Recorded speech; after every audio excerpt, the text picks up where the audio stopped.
ഇന്ന് ഞാൻ നല്ല സോഫ്റ്റ് ആയിട്ടുള്ളൊരു ഇഡലിയാണ് ഉണ്ടാക്കുന്നത്. അതിന് റേഷൻ്റെ പുഴുങ്ങല്ലരി ഉണ്ടല്ലോ, അത് പച്ചരി ഇല്ലാണ്ട് വെറും ആ പുഴുങ്ങല്ലരിയും ഉഴുന്നും കൊണ്ടാണ് ഉണ്ടാക്കുന്നത്. നല്ല സോഫ്റ്റ് ആയിട്ടുള്ള നല്ല ഇഡലിയാണ് കിട്ടുന്നത് നമുക്ക്. ഞാനിപ്പോൾ 1.5 ഗ്ലാസ് പുഴുങ്ങല്ലരിയാണ് എടുത്തിരിക്കുന്നത്. 1 ഗ്ലാസും പിന്നെ 1/2 ഗ്ലാസും അത് വെള്ളം പാർന്ന് നല്ലോണം കഴുകിയതിന് ശേഷം കുതിർത്താൻ വെച്ച് 2-3 പ്രാവശ്യം കഴുകിയതിന് ശേഷമാണ് കുതിരാൻ വെച്ചത്. ഒരു 6 മണിക്കൂർ 7 മണിക്കൂർ കുതിരണം.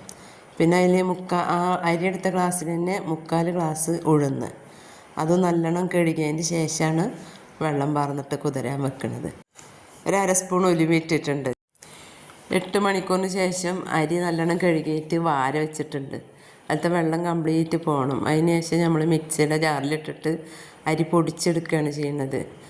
അരി പൊടിച്ചതിന് ശേഷം ആ മിക്സിയുടെ ജാറിൽ തന്നെ ഉഴുന്നിട്ട് കൊടുക്കുക.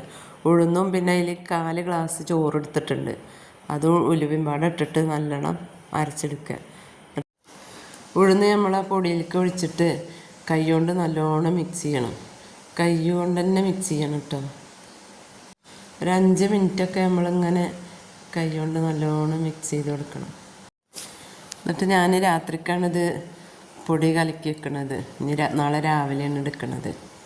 അപ്പോൾ ഇതാ കണ്ട നല്ലോണം പൊന്തി വന്നിക്കണം. മാവിൽ നമ്മൾ ഈസ്റ്റോ അപ്പസോഡയോ ഒന്നും ഇട്ട് വെച്ചിട്ടില്ല കേട്ടോ.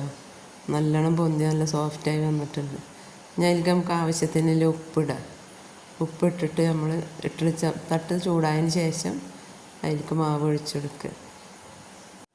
എൻ്റെ ചാനൽ ആദ്യമായിട്ട് കാണുന്നവരുണ്ടെങ്കിൽ ഒന്ന് സബ്സ്ക്രൈബ് ചെയ്യുക, ലൈക്കും ഷെയറും കമൻറ്റൊക്കെ ചെയ്യും. ഇനി മാവ് ഓരോ തവി കോരി ഒഴിച്ചതിന് ശേഷം ഇട്ടൊരു തട്ട് മൂടി വയ്ക്കുക.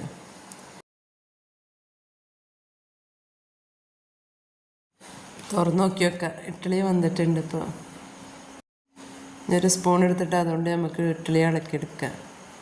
ഇഡ്ഡലി വേഗം പോരുന്നുണ്ട്, അടി പിടിക്കണമൊന്നുമില്ല കേട്ടോ.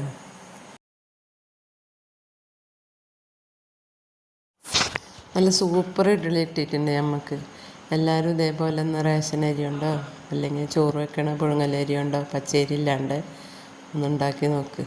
എന്നിട്ട് ഫീഡ്ബാക്കൊക്കെ അറിയിക്കുക.